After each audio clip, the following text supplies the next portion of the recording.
Bosna Hersek'le ilgili bir de mavi kelebek hikayesi var. O da şu şekilde. Sırp askerler oğlu Nermin'i çağırmasını istiyor. Hiçbir şey yapmayacağız diyorlar. Ramo da oğlunu çağırıyor, sesleniyor. Sırp askerleri burada yüksek kesimlere yerleşip arkamda gördüğünüz tramvaydaki insanları hedef almışlar. Ve her şey bittikten sonra hatırlayacağımız düşmanlarımızın sözleri değil, dostlarımızın sessizliği olacaktır. Arkadaşlar baş çarşının içerisinde Morişan var. Girişi burası. Bunu normal şartlarda görmeme ihtimaliniz çok yüksek. O yüzden dikkat etmeniz lazım. Uluca Sarayçı yazıyor. Burası da 1551 yılında inşa ediliyor. Bir Osmanlı kervansarayı.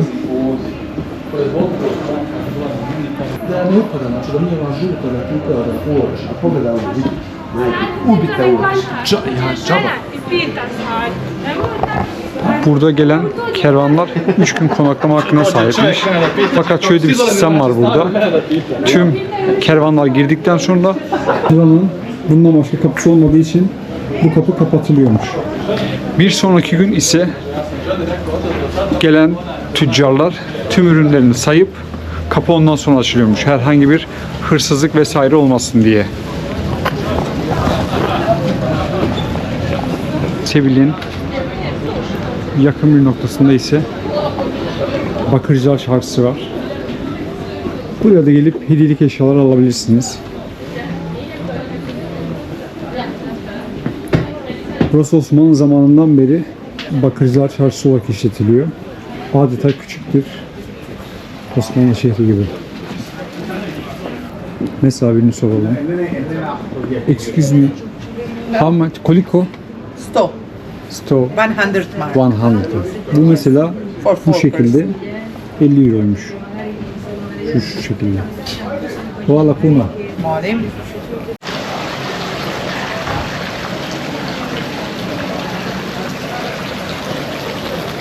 Arkadaşlar Gazi Hüsrev Bey Camisi'ndeyiz. Gazi Hüsrev Bey 2. Bayezid'in torunu. 1531 yılında buraya gelip Mimar Sinan'a yaptırıyor bu camiyi.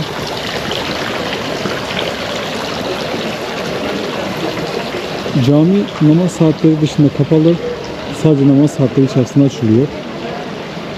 Namaz saatleri dışında girmek isterseniz de burada bulunan Tourist Information kısmından bilet alıp o şekilde girebiliyorsunuz. Ayrıca Ramazan aylarında camide öğle namazından sonra mukabele yapılıyor. İkindi namazına kadar. Çok kalabalık oluyor. Onun da birazdan görüntüsünü eklerim.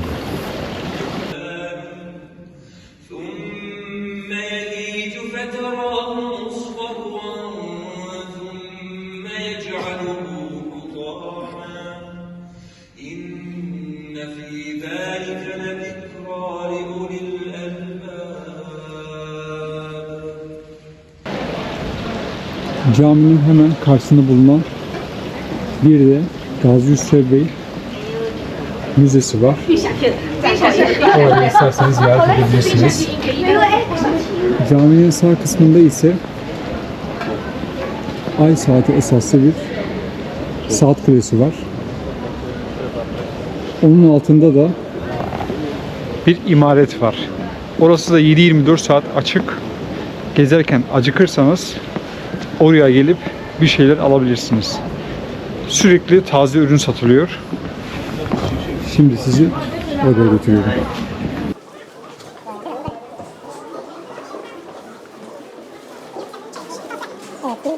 İmarette burası. Ürünler gerçekten çok lezzetli. 24 saat var açık. Bu şekilde. Fiyatlar da çok uygun. Dilim pizza da var burada. İsterseniz. Gel.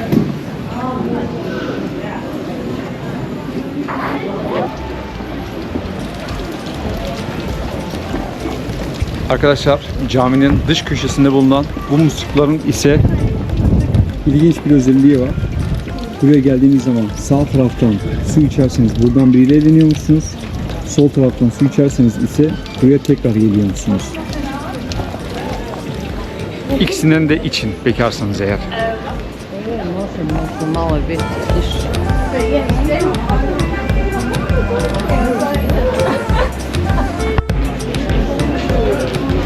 Arkadaşlar bu yapıda Bezistan 1500'lü yıllarda inşa ediliyor. Yiyecek satmak için amaçlanıyor aslında yapımı. Hatta böyle alçak yapılmasının sebebi de yiyeceklerin bozulmaması için bu şekilde alçak yapılıyor. Burada aynı zamanda kumaş satımı da devam ediyor. Kumaş satarken Aslında isim yapıyor Bezistan diye. Bir süre sonra ise burada hediyelik eşya falan satımı devam ediyor. Günümüzde de bir sürü ufak küçük dükkan var burada. Hediyelik eşyacı, kumaşçı vesaire, giyim vesaire diye gidiyor.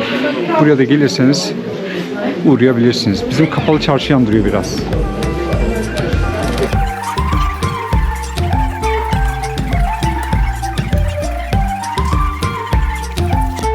Bezistan'ın diğer kapısından çıktıktan sonra ise sizi böyle Taşlı Han karşılıyor.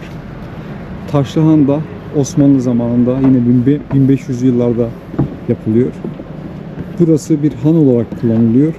O dönemde kervanlar gelip burada 3 gün kalıp tekrardan yoluna devam edebiliyormuş. Kazılar sonucunda ortaya çıkan bu han Bosna Hersek tarafından UNESCO'ya başvurulmuş. UNESCO koruma listesine alınmasını bekliyor. Abi galiba tek başına restore yapıyor.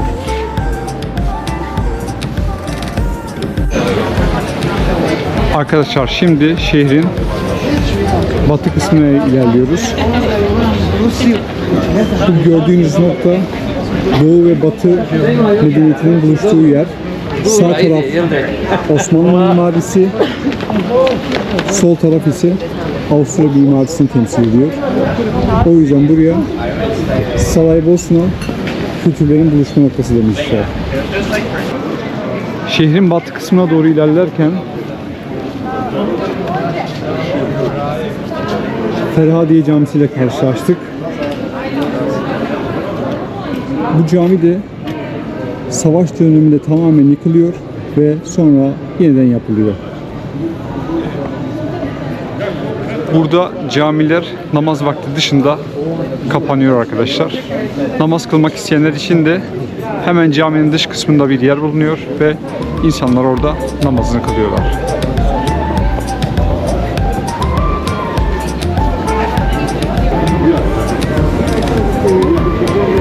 Arkadaşlar şimdi de Saraybosna Katedrali'ne geldik. Bu katedral 19. yüzyılda inşa ediliyor. Şehrin en büyük yapısı. Yine Batı mimarisinin hakim olduğu bölgede yer alıyor. Katedral sadece pazar günleri açılıyor.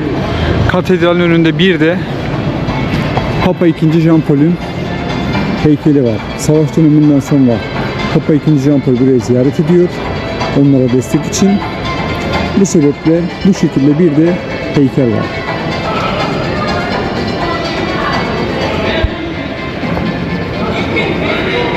Saraybosna'da gezerken Şu şekilde işaretleri de görebilirsiniz. Arkadaşlar bu işaretler 92 ve 95 yılları arasında havan topunun düştüğü yerlerde bu şekilde delikler oluşturuluyor ve insanlar da bunu kırmızıya boyuyor. ve bunlara Saraybosna'nın gülleri adını veriyorlar. Şehrin birçok noktasında bu işaretlerle karşılaşabilirsiniz. O sebeple bir anısı olduğunu da unutmayın. Katedralin yanında bir de Srebrenica soykırımını anlatan bir müze var. Biz daha önce gittiğimiz için bu sefer girmeyeceğiz. Gelip burayı da ziyaret edebilirsiniz. Hemen katedralin yanında.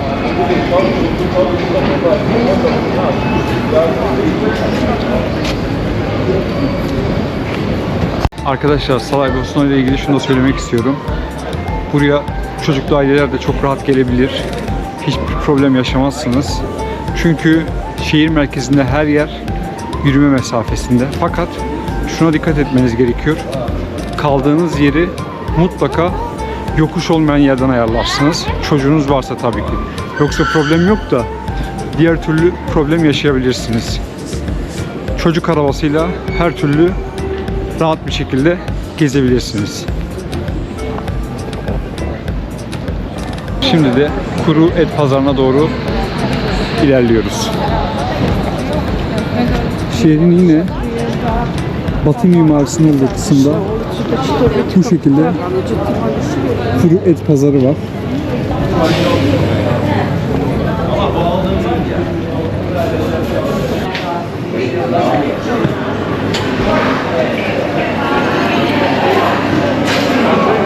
Kurutulmuş etler var burada. Görüyorsunuz.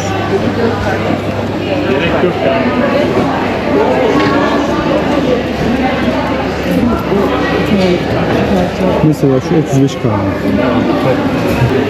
Aynı zamanda süt ürünleri de satılıyor.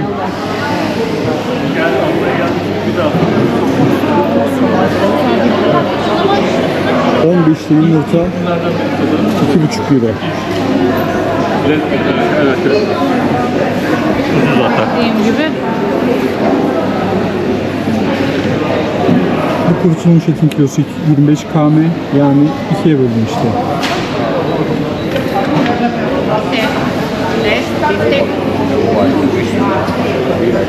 Almak isterseniz buradan kurutulmuş et, buradan tadım da yapabiliyorsunuz.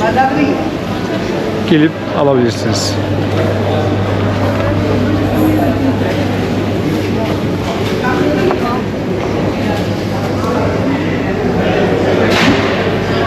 Arkadaşlar bu şekilde alıyorsunuz. Vakumluyorlar ve paket ediyorsunuz. Bir tane 250 gram ayrı ayrı. Okay. Okay.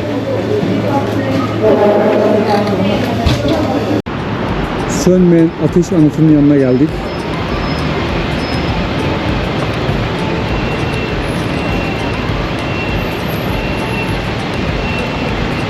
Bu anıt 2. Dünya Savaşı'ndan sonra yapılıyor. O zamandan 1992 yılındaki savaş dönemine kadar hiçbir şekilde sönmüyor. Fakat savaş döneminde bir süre sönüyor.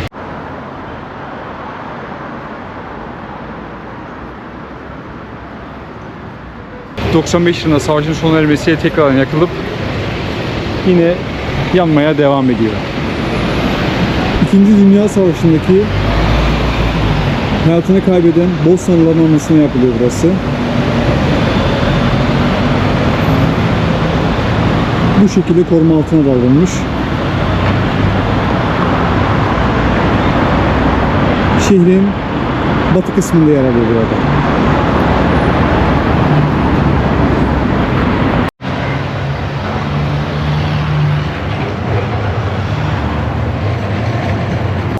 Arkadaşlar bu heykelde çok trajik bir hikayesi var.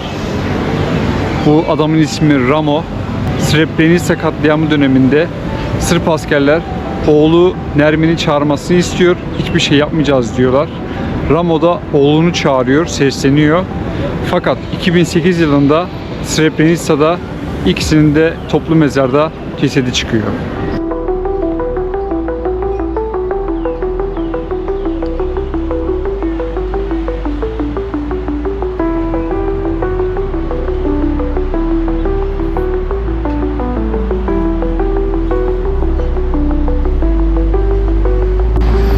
Veli 2 yani çocuk parkı diye geçen bu kısımda bir çocuk anıtı yapılıyor. Savaş döneminde vefat eden çocukların anısına. Hemen yanında ise çocukların isimlerinin yer aldığı bir kısım var. Bosna Savaşı'nda 100-110 bin kişi vefat ediyor. Bunların 8.000'i ise Srebrenica'da Sırplar tarafından katliama uğruyor. Tam Avrupa'nın göbeğinde. 92 ve 95 yıllar arasında. Umarız bir daha böyle şeyler olmaz ve umarız Filistin'deki soykırım da bir an önce sona erer ve insanlık bir barışa, huzura erer.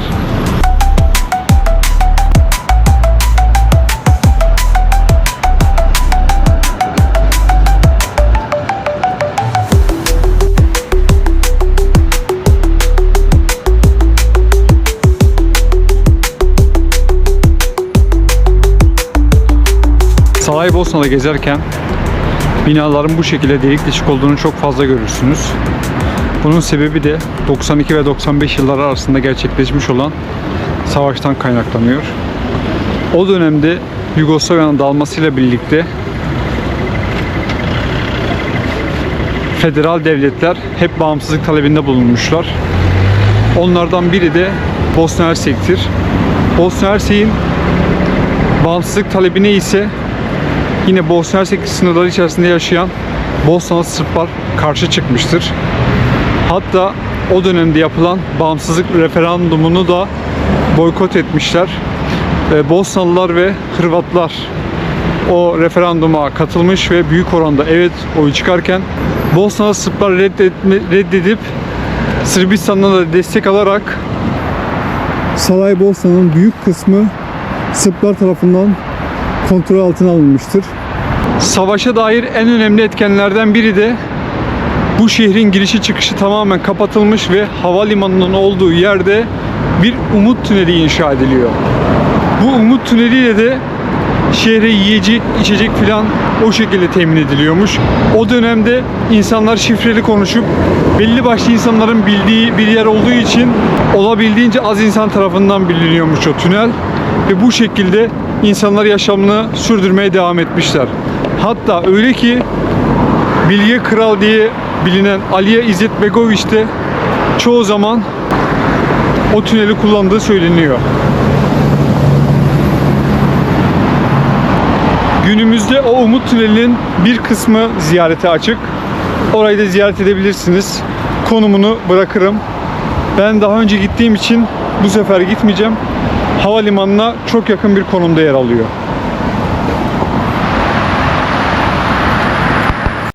...92 ve 95 yıllar arasındaki savaşın neticesinde ise... ...Amerika'nın Ohio eyaletinde...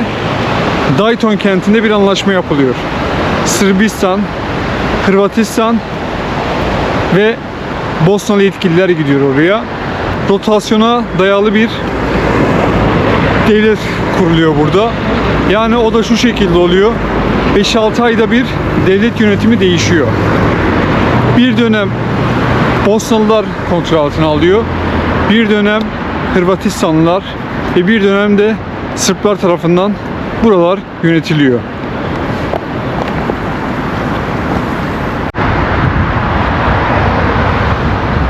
Savaş döneminde Sırp askerleri burada yüksek kesimlere yerleşip arkamda gördüğünüz tramvaydaki insanları hedef almışlar.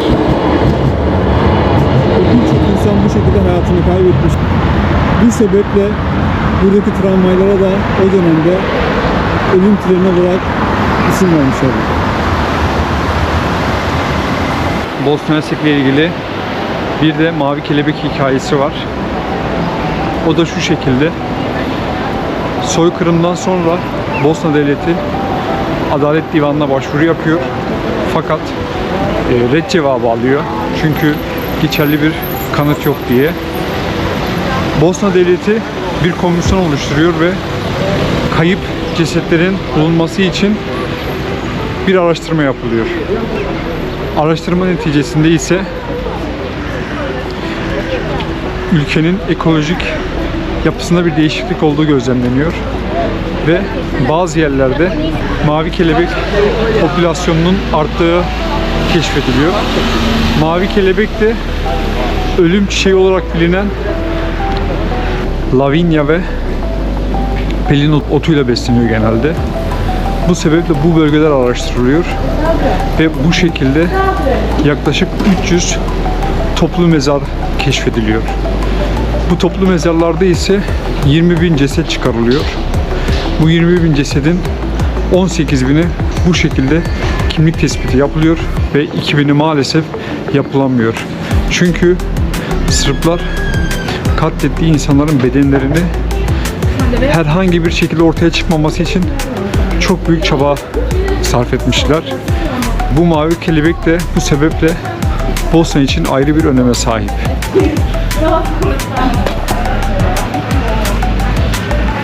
Bosna Devleti tekrardan Uluslararası Adalet Divanı'na başvuruyor ve bu şekilde soykırım belgelendirilip kabul ediliyor.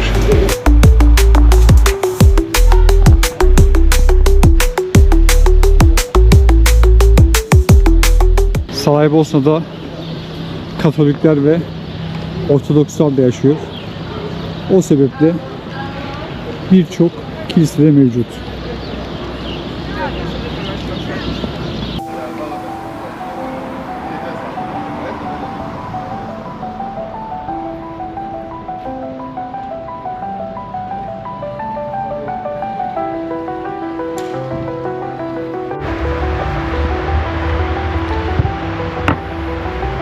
Arkadaşlar Kovaç şehitliğine geldik. Bu şehitliğin yanında bir de eski Osmanlı mezarlığı bulunuyor. Hemen karşı tarafta. Şehitliğin en orta kısmında ise Bosna Hersek'in kurucusu Bilge Kral lakabıyla bilinen Alija İzetbegović'in kabri var. Alija İzetbegović'in savaştan sonra söylediği bir söz var ki oldukça etkileyici. O da şu şekilde: Ve her şey bittikten sonra hatırlayacağımız düşmanlarımızın sözleri değil, dostlarımızın sessizliği olacaktır. Saraybosna'ya geldiğinizde buraya da mutlaka uğrayın.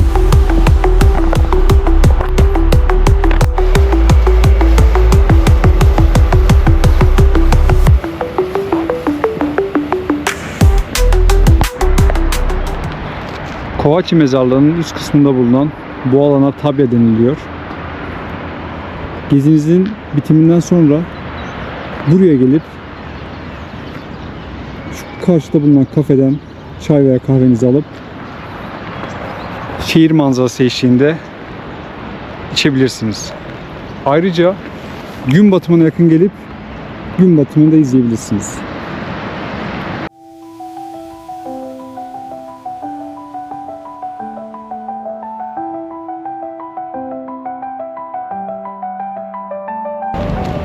Pekara Kovaçi hemen şurada bulunan dükkan. Tabyadan indikten sonra oradan pizzanızı alıp yiyebilirsiniz. Biz daha önce yemiştik, çok lezzetliydi. Orayı da öneriyorum.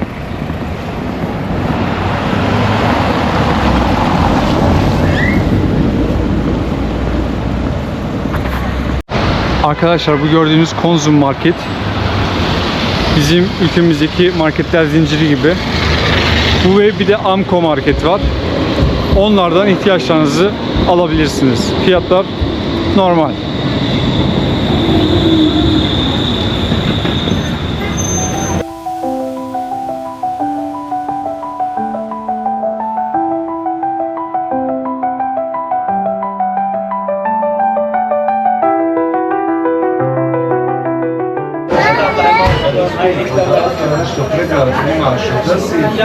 Biz yine kebap yemeye geldik.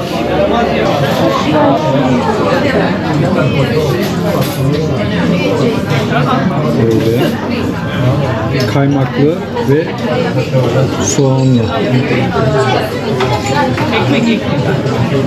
Burada Ramazan ayında şöyle de bir durum var. Bu kebapın yanında bu şekilde limonata da getiriyorlar. Burada fiyatları yazıyor. 15'li 18, 10'lu 12, 5'li 6 Bosna markı.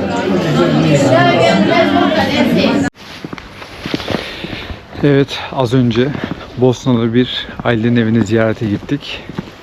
Türkiye'den Zeynep'in arkadaşının ailesi burada kalıyor. Çok güzel bir muhabbet oldu evde. Bizi iyi ağırladılar. Rahatsız olmasınlar diye video çekmedim. Ama muhabbet çok güzeldi. Bir de Bosna Hersek'in maçı vardı. Güney Kıbrıs'la. Vallahi çok keyifliydi. Çok güzel bir aileydi. Türkleri. Bayağı bir güzel bir muhabbet ettik. Zeynep'in arkadaşının babaannesi miydi? Babaannesi. Babaannesi çok güzel bir börek yapmıştı. Ev yapımı börek.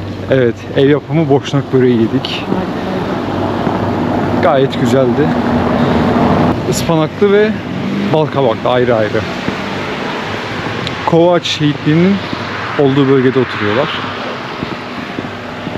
Bizim için de güzel bir deneyim oldu.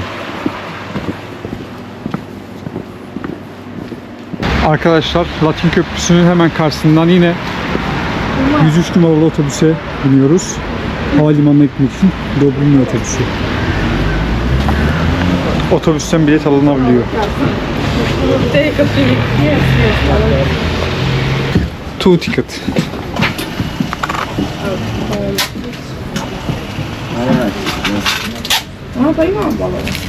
Valla prima. 2 bilet 1.80 bir tanesi, 2 tanesi 3.60. Şimdi otobüse bindik. Havalimanına doğru gidiyoruz. Bu otobüsle Dobrin'e ineceğiz. Oradan 10 dakikalık bir yürüme mesafesiyle havalimanına ulaşmış olacağız. Diğer türlü şehir merkezinden 2 saatte bir kalkan otobüsler var. Ona yetişemedik. Yine bu şekilde havalimanına doğru gidiyoruz. Bu otobüsler de 10-15 dakikada bir var. Yani o yüzden o otobüsü kaçırırsam diye sakın endişelenmeyin. Çok fazla eşyanız yoksa.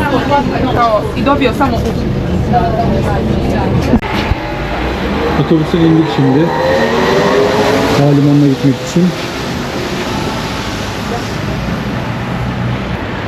Arkadaşlar bu Mercator Center'ın karşısındaki duraktan inip